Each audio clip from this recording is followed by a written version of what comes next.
How far are you willing to go for the sake of immersion? As a VR enthusiast, I often dream about how it will feel to have all the best accessories available at this moment and what level of immersion I could achieve. So, in this video, I will speak about what setup could be possible if you had more money than you knew what to do with, and your daddy worked for the FBI, allowing you to get your hands on devices that have not yet been released to the general consumer.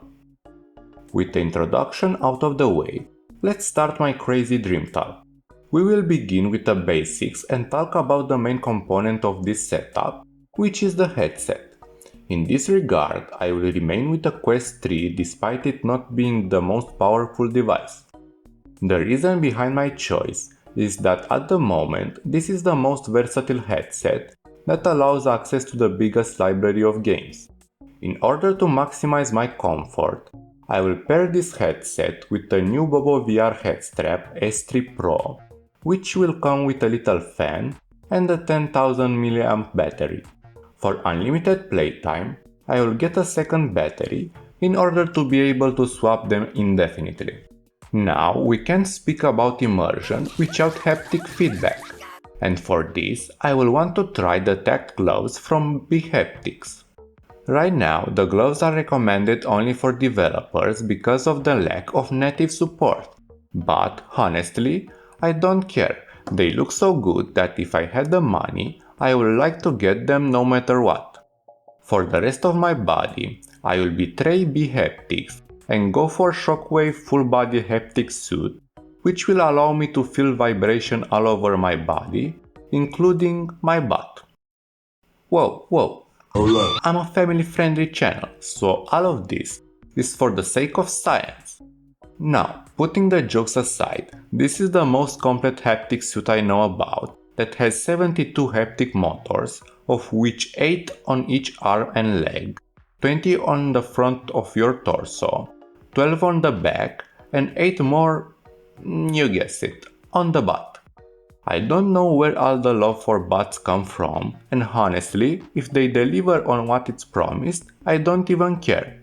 We are done with this aspect, but there is no point in feeling everything if your VR avatar doesn't also move like your real body. For this, I want to go with the slime trackers. Now, I know what you are thinking. If I want the best experience, irrelevant of the costs, why am not going with the VIVE trackers and base stations? Well, this way will indeed give me the best tracking possible, but I don't want to be dependent on the base station, which will limit me to play only in a specific location. So I will get the full body set of slime trackers that include 8 parts, 2 for the torso, 1 for each arm and 2 for each leg, which will be more than perfect for all of my needs. It's good that now I have tracking and sensations, but it's still not like I can walk straight to the wall of my room, and playing outside might prove to be a challenge on specific days. Saying that, I think it's time to get some type of treadmill. But I don't want any boring old treadmill. I know that my choices have been pretty tame so far, but this is when I break the mold. My dream is to have the free aim VR shoes that will let me walk somewhat naturally without moving from the center of the room. Right now they are still a prototype and have some bugs, but I think this kind of technology will be more approachable to most people than a massive VR treadmill that will take half of your room. I hope we will see more devices like that solve one of the biggest immersion killers in VR, which is the lack of real space to truly feel like you are inside the virtual world. As you probably have realized by now, I put a lot of importance on the portability of my entire setup. The reason behind my choice is that one of the most fun experiences you can have with VR, at least in my opinion, is to corrupt other people into becoming VR enthusiasts. The reactions and energy of someone who experienced VR for the first time are so beautiful that I don't think it will ever get old for me. But enough with the emotional moment. Let's get back on track because we are not done with this setup. Suppose you want to sound better while speaking with your virtual friends. Most likely the stock microphone of the headset will not be good enough. Because of that, I will get the Mod Mic Wireless, an amazing microphone used by almost all big VR content creators for its amazing sound quality. Despite being an old device released in 2018, there is still no competitor that managed to take its crown.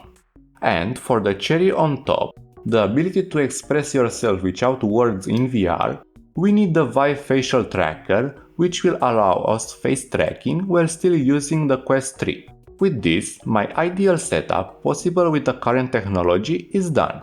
And I'm sure the real thing is beyond my wildest dreams. Until some mad scientist invents the nerve gear or Elon Musk comes to implant a chip in all our brain, these are pretty much the elements we need for a maximum level of immersion.